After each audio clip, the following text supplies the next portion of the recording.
আলাইকুম এভরিওয়ান। আমি আজকে আমার জীবনের প্রথম ব্লগ ভিডিও বানাবো। আমি বাংলাদেশে, তো আমরা আজকে বানাবো অ্যাসামিস খার।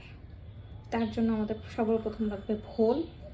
অ্যাসামিস এটাকে ভোল বলে, আমরা বাংলা এটাকে ধুন্দুল বলি। নেক্সট লাগবে আমাদের কিছুটা ডাল, প্রায় বলা যায় 1 মুঠের মতো ডাল লাগবে আমাদের। অতটুকু ভুলের জন্য এতটুকু দিলেই যথেষ্ট। নেক্সট আমাদের লাগবে যে কিছু কাঁচামরিচ, এগুলো ব্ল্যাক কাঁচামরিচ, ওগুলো খুবই ঝাল। আর কিছু ধরেন 10-12টা রসুন আর 3টা তেজপাতা। এখন চুলায় আমরা আগুনটা জ্বালিয়ে দেব। এখন আমি প্রেসার কুকার বসিয়ে দিয়েছি, চুলাও জ্বালিয়ে দিয়েছি। এখন একে একে জিনিসগুলো যেগুলো ছিল ওগুলো সব দেওয়া লাগবে।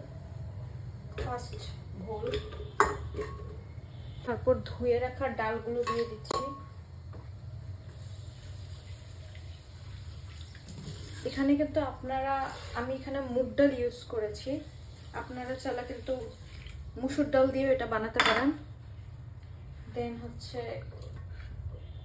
বাকি জিনিসগুলো দিয়ে দিলাম,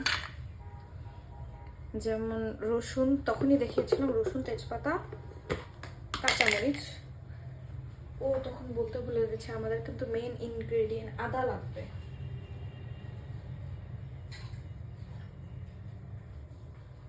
এখানে আদাও দিয়ে দিচ্ছি আমরা। আদাটাও কিন্তু ভালো পরিমাণেই দিতে হবে, মেইন টেস্ট আদার থেকেই আসে। আদা দিয়ে দিলাম।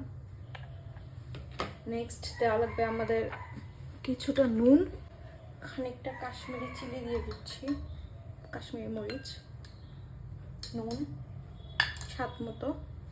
আর লাস্টে আমাদের পানি অ্যাড করে দিতে হবে।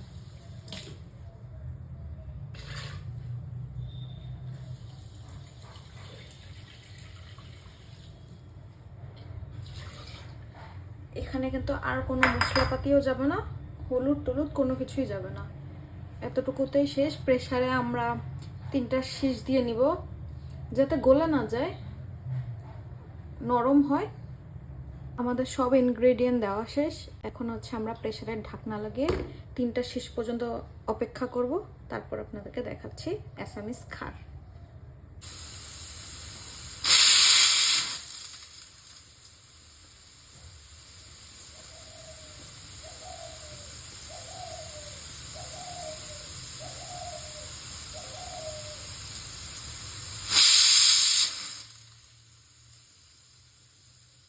তিনটা শীষ দিয়ে নেওয়ার পরে খাটটা কিন্তু দেখতে এরকম হবে।